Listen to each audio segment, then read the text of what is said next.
Damai sejahtera Allah yang melampaui segala akal, itulah kiranya yang memelihara hati dan pikiranmu dalam Kristus Yesus Tuhan kita. Amin. Firman Tuhan yang akan kita dengarkan pada hari ini tertulis dalam kitab Roma pasal yang pertama ayat yang ke-8 hingga ayat ke-15. Demikian tertulis. Saya baca dari Alkitab terjemahan baru 2. Paulus ingin ke Roma. Pertama-tama aku mengucap syukur kepada Allahku oleh Yesus Kristus atas kamu sekalian, sebab telah tersebar kabar tentang imanmu di seluruh dunia. Sebab Allah yang kulayani dengan segenap hatiku dalam pemberitaan Injil tentang anaknya adalah saksiku bahwa dalam doaku aku selalu mengingat kamu. Aku berdoa semoga dengan kehendak Allah aku akhirnya beroleh kesempatan untuk mengunjungi kamu, sebab aku ingin sekali melihat kamu untuk berbagi karunia rohani supaya kamu dikuatkan, yaitu supaya aku ada di antara kamu dan turut terhibur oleh iman kita bersama, baik aku oleh imanmu dan kamu oleh imanku. Saudara-saudara, aku mau supaya kamu mengetahui bahwa meskipun hingga kini selalu aku terhalang, aku telah sering berniat untuk datang kepadamu, agar di tengah-tengahmu aku menemukan buah, seperti juga di tengah-tengah bangsa bukan Yahudi yang lain. Aku berutang baik kepada orang Yunani maupun kepada bangsa-bangsa lain, baik kepada orang terpelajar maupun kepada orang tidak terpelajar. Itulah sebabnya aku ingin memberitakan Injil kepadamu juga yang tinggal di Roma. Demikian firman Tuhan. Mari kita sambut dengan nyanyian.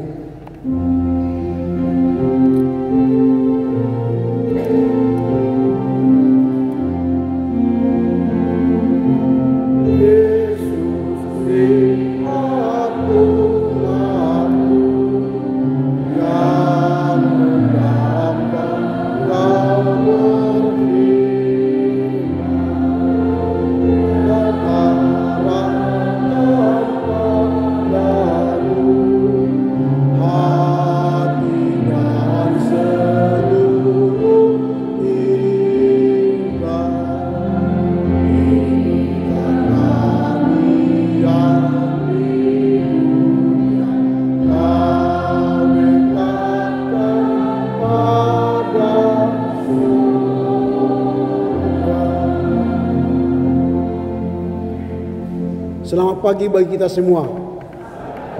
Terpujilah Kristus yang memberi kesempatan kembali kepada kita untuk datang beribadah di GKPA Batam ini.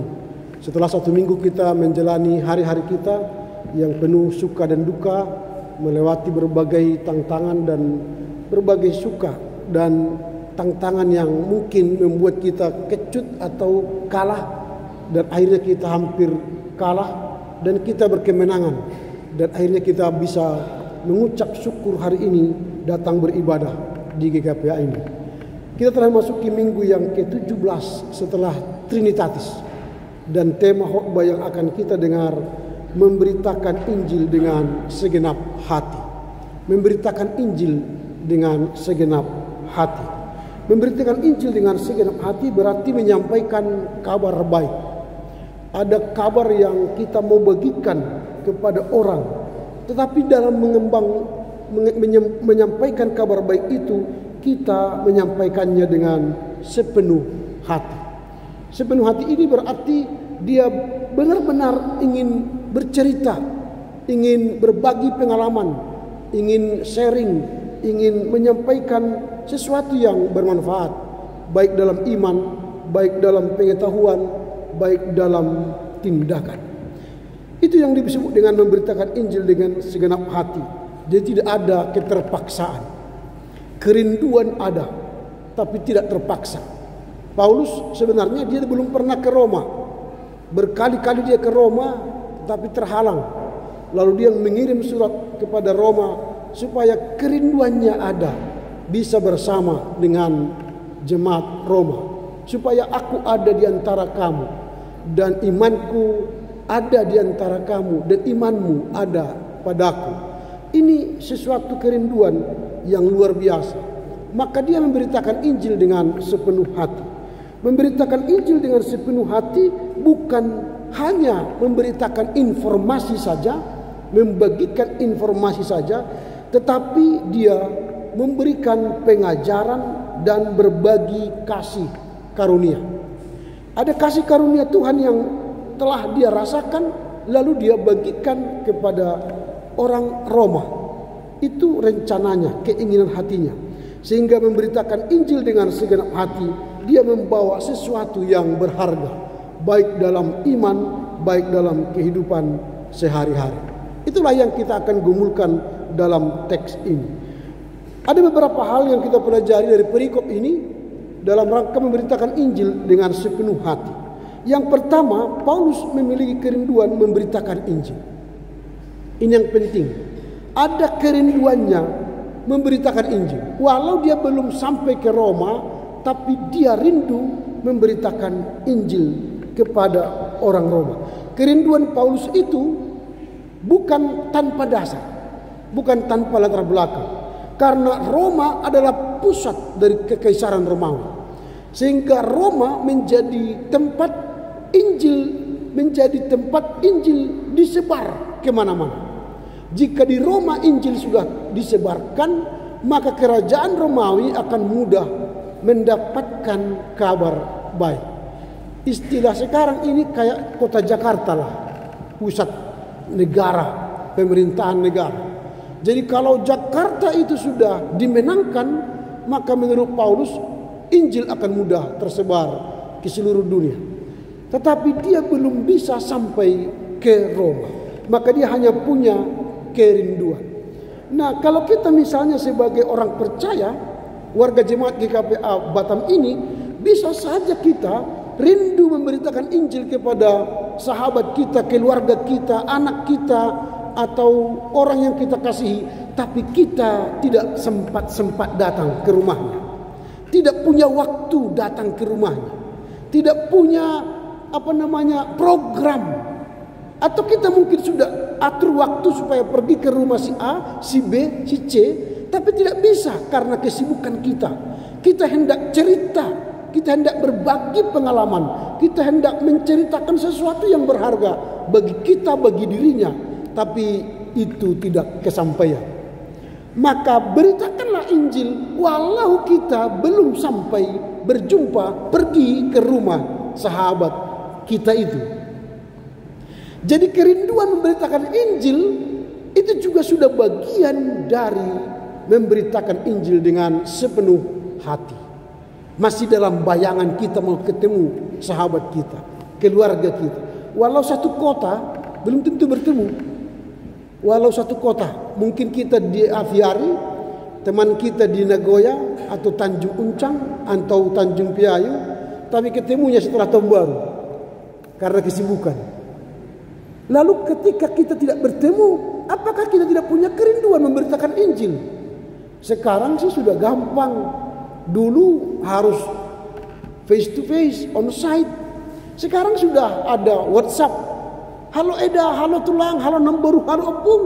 Kapan saja, di mana saja kita boleh say hello. Jadi tidak hanya kerinduan bertemu duduk sambil makan goreng pisang, tapi sambil minum kopi pun boleh kita teleponan. Sampaikanlah kabar baik dengan sepenuh hati. Persoalannya begini, kita menelepon orang, mau menginjili orang, mau menyampaikan kabar baik, pertama-tama sih masih bagus. Horas, Opung atau Tulang, horas. Habis itu, nabuadoh, bla bla bla bla. Itu bukan kabar baik, kabar buruk itu. Membuat tensi orang naik, membuat kolesterolnya naik, membuat jantungnya tidak normal. Maunya ketika bicara, horas, lemburu hasian. Baga mau bereksian video on. Kan naik hana. Hormon kekebalan tubuhnya. Lalu tertawa dia. Itu kabar baik. Berbagi ceritalah. Saya di sini Namboru sedang makan goreng pisang. Namboru ada gorengnya? Enggak ada. Nantilah saya kirim ya fotonya saja. Akan gitu. Dia senang. Sehingga kita memberitakan Injil dengan kabar baik dengan penuh sukacita. Walau kita belum berkesempatan mengunjunginya. Itu yang pertama yang kita lihat. Yang kedua, panggilan untuk mengabarkan Injil di mana saja. Kalau kita baca ayat yang ke-11 sampai ke-13, dikatakan begini. Sebab aku ingin sekali melihat kamu untuk berbagi karunia rohani, supaya kamu dikuatkan, yaitu supaya aku ada di antara kamu dan turut terhibur oleh iman kita bersama, baik aku oleh imanmu dan kamu oleh imanku. Jadi kita dipanggil untuk memberitakan Injil di mana saja. Kalaupun tadi Paulus tidak bisa duduk bersama dengan jemaat di Roma, tidak bisa dia menyampaikan kasih karunia ini secara bersama duduk, tetapi dia berkata, beritakanlah Injil dimanapun kita berada. Paulus kala itu belum menggunakan WhatsApp, maka dia pakai surat. Dia surat Roma ini kepada jemaat di Roma. Kalau sekarang nggak ada lagi orang bersurat-suratan, nggak ada lagi, karena sudah digilas oleh elektronik, oleh WhatsApp, oleh media-media sosial yang ada saat ini. Tujuannya apa? Mengapa dia berkata begitu? Supaya, kalau dikatakan di sini, supaya oleh imanmu, supaya baik oleh karena imanmu dan kamu oleh imanku, oleh imanmu dan oleh imanku. Di situ terjadi keeratan dalam beriman, persekutuan orang percaya. Jadi memberitakan Injil dengan sepenuh hati hendak membangun persekutuan yang erat, yang kuat. Ada saja kita mengalami kegundahan, ada saja kita mengalami kelemahan dalam beriman, tetapi ketika kita disapa teman kita, kita dikuatkan lagi dalam beriman. Apalagi kalau orang yang kita kasih itu dalam kelemahan fisik misalnya. Dia sudah berpikir panjang atau berpikir aneh-aneh karena tubuhnya diserang penyakit misalnya. Tetapi orang-orang sahabatnya tidak ada yang say hello kepadanya. Itu akan menambah sakitnya. Tapi kalau kita datang, halo kawan, bagaimana kabarmu? Saya datang ke rumah ya. Ya, kita datang cerita. Pulang dari situ dia kuat. Karena apa? Sahabatnya telah memperkuat imannya, menerima penyakit yang ada dalam tubuhnya. Kisah ini ada terjadi di Jogja. Kalau di Jogja itu ada bus di rumah sakit, kita sudah tebak itu dari Gunung Kidul. Orang Gunung Kidul datang menjenguk orang yang sakit di rumah sakit Pantirapi, Bethesda, atau rumah sakit pemerintah Sarjito. Mengapa? Orang Gunung Kidul kalau dia sakit di rumah sakit, tidak ada tetangga mengunjunginya, membesuknya. Pulang dia dari rumah sakit, dia pasti bunuh diri. Maka tingkat tertinggi bunuh diri di Jogja ada di Gunung Kidul. Salah satu penyebabnya karena tidak dikunjungi orang, tetangganya, keluarganya di rumah sakit. Kalau di kita mungkin nggak ada tradisi itu kan. Saya tahu siang ke KPA Batamu. Mulutuk pedak sempat dongata baunak tak akhiri hidup tahun marhite-hite na radikal. Tapi yang saya maksud di situ ialah kekuatan mengunjungi orang itu membuat orang lain kuat dalam imannya, mampu menghadapi kehidupannya yang sulit. Tidak diminta dari kita uang, tapi doa kita menguatkan iman sahabat kita. Itulah memberitakan Injil dengan sepenuh hati. Jangan-jangan kunjungan kita itu bisa menyembuhkannya, bukan obat itu lagi menyembuhkan. Ini yang harus kita kerjakan. Memberitakan Injil berarti mempererat iman kita dan iman sahabat kita. Itu yang kedua. Yang ketiga, kekuatan pemberitaan Injil tidak memedulikan diri sendiri. Kekuatan memberitakan Injil tidak memedulikan diri sendiri. Ayat 14, 15. Dikatakan begini, aku berutang kepada orang Yunani maupun kepada bangsa-bangsa lain, baik kepada orang terpelajar maupun kepada orang tidak terpelajar. Itulah sebabnya aku ingin memberitakan Injil kepada kamu juga yang tinggal di Roma. Dia tidak lagi peduli dengan dirinya, karena ingin memberitakan Injil baik kepada orang Yunani, non Yunani, baik orang yang di Roma dan orang yang di luar Roma. Paulus bukan seperti yang kita bayangkan dia Superman. Paulus itu orangnya sakit-sakitan, punya penyakit dalam tubuhnya yang tidak disembuhkan oleh Tuhan. Dia sudah berkali-kali mohon kepada Tuhan, Tuhan sembuhkanlah penyakitku ini. Tapi Tuhan berkata, dalam kelemahanmu lah aku menguatkan. Tapi dalam kelemahan fisiknya tidak menjadi penghalang baginya memberitakan Injil, sehingga dia tidak memedulikan dirinya untuk memberitakan Injil kepada orang lain. Jadi memberitakan Injil dengan sepenuh hati tidak lagi memedulikan diri kita, tetapi lebih pada bagaimana orang lain ikut bersama saya masuk surga. Jangan biarkan orang lain mati dalam kehinaan, kedurjanaan sehingga dia masuk neraka. Tapi mari tolong orang yang kita lihat sudah salah jalan, sudah salah langkah, tidak benar lagi, supaya dia ikut bersama kita menerima kehidupan yang kekal. Jadi waktu kita, tenaga kita, pikiran kita pakai untuk memedulikan orang lain supaya selamat. Mungkin amang pendeta saya tidak punya waktu, tidak punya tidak punya kesempatan memberitakan Injil karena bla bla bla. Boleh saja, tidak apa-apa. Tapi pakailah segala daya upaya. Ketiadaan waktu bertemu orang lain beritakan Injil. Di kemajuan teknologi sekarang kita bisa menggunakannya, baik media sosial, baik elektronik, cetak dan sebagainya, memberitakan kabar baik. Sehingga tidak akan pergi kita ke sana, tidak pergi ke situ, tetapi kita tulis, sebar dalam waktu beberapa detik, orang terberkati, dikuatkan karena kupasan kita tentang firman Tuhan. Lalu apa yang kita lakukan supaya kita mampu memberitakan Injil dengan sepenuh hati? Apa yang mau kita lakukan dalam minggu ke-17 setelah Trinitatis ini? Kita pulang nanti ke rumah, wah, supaya saya memberitakan Injil dengan baik dan sepenuh hati aku mengerjakan ini. Apa itu? Yang pertama, mengucap syukur dan mendoakan mereka yang hendak kita Injil.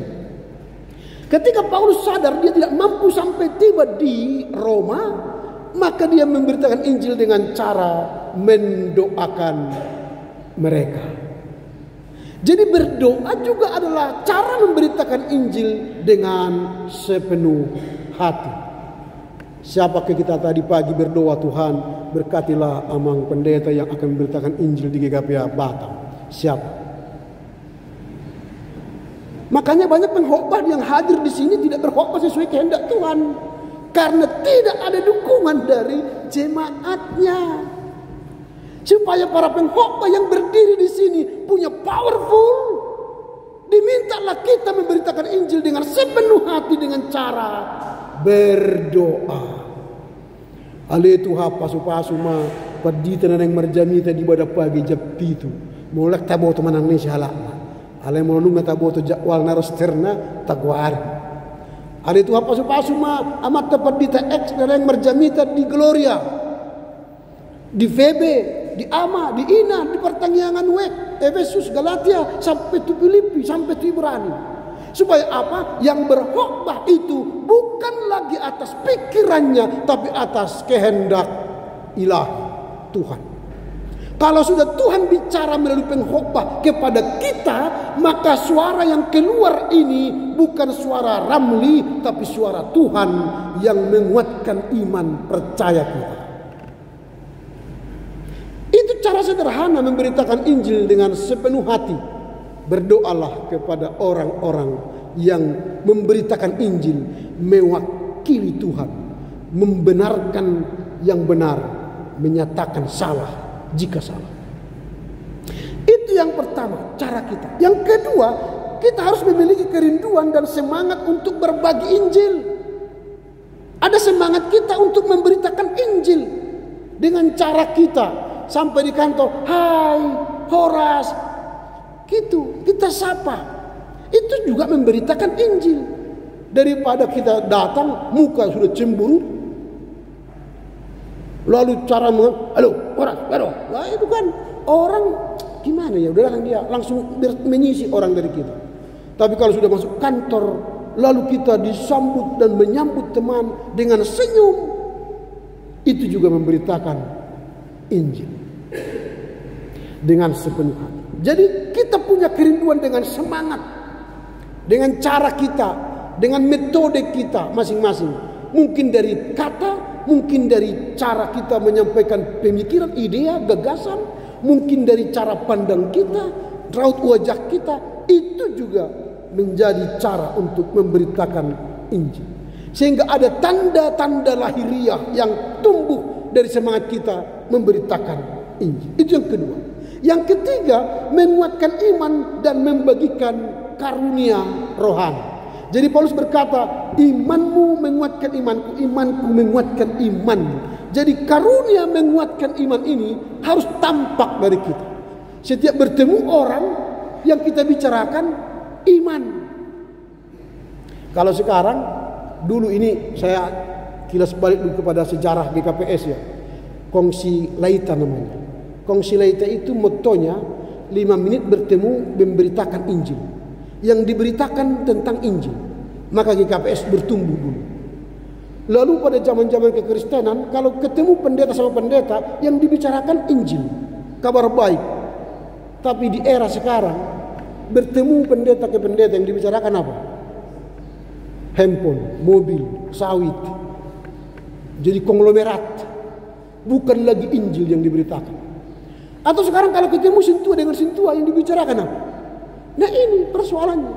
Bukan lagi iman yang dibicarakan. Jadi kalau kita bertemu di keluarga, suami istri, yang dibicarakan apa? Iman atau dunia ini?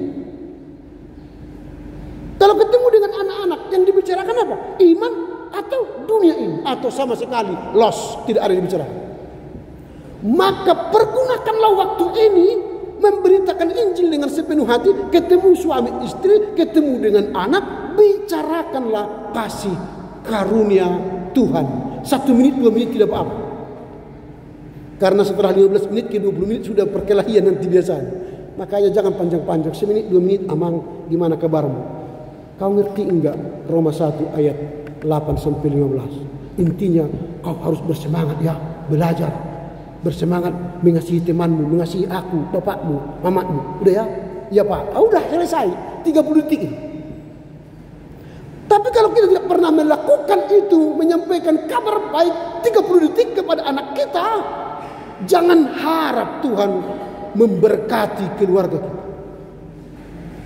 Ini tantangan kita di era digital sekarang, di mana anak-anak lebih menghabiskan waktu di gadget. Jadi dia mendapatkan kabar baik dari gadget, dari media sosial, sehingga yang dapat bukan kabar baik, tapi apa? Kabar buruk. Maka kita lawanlah kabar buruk itu dengan cara memberitakan Injil dengan sepenuh hati. Itu yang ketiga. Yang keempat, mengatasi rasa malu dan berani memberitakan Injil ke semua orang. Jadi jangan malu. Paulus mengatakan baik kepada orang non-Yahudi, baik kepada orang di luar Roma dan bangsa lain. Dia tidak malu memberitakan Injil. Maka kita pun sebagai pengikut Kristus yang memberitakan Injil itu jangan malu ketika kita di tempat ramai memberitakan Injil. Dengan sikap itu. Bukan berarti nanti kalian bawa Alkitab. Horas marita sudah, bagi hamu berita naulion. Ayo harus dari tik de onin dari. Karena tidak begitu caranya. Sampai diangkut kan, naik angkot Pak. Selamat pagi, selamat siang. Firman Tuhan tertulis dalam Roma. Itu pun dibilang orang, ya ini orang gila ini. Tak usah. naik angkot dengan sopan, duduk dengan sopan, itu juga sudah memberitakan Injil. Kalau kita laki-laki jangan merokok di situ. Ngasopi angkoti merokok tapi tunggu di sini, sudah harap. Ibu temu saya Kristen, alanya iso non adok silang, kanunna. Oleh jangan.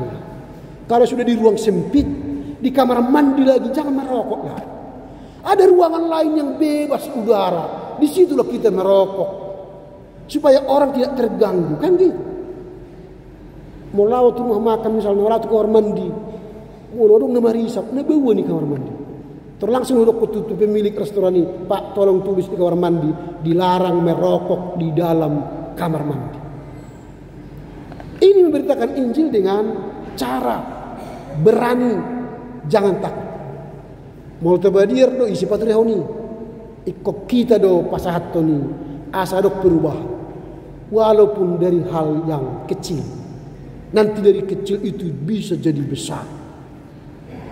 Itu. Lalu yang kelima, bagaimana cara memberitakan Injil dengan sepenuh hati, dengan gairah dan dedikasi. Kalau kita ingin memberitakan Injil, bergairah dan berdedikasi. Artinya pemberitaan kita membentuk karakter baru, baik dalam diri kita dan bagi orang lain. Kiranya Tuhan menolong kita mengerti, memahami firman-Nya, sehingga kita mampu memberitakan Injil dengan sepenuh hati di tengah keluarga, di tengah gereja, dan di tengah masyarakat. Amin.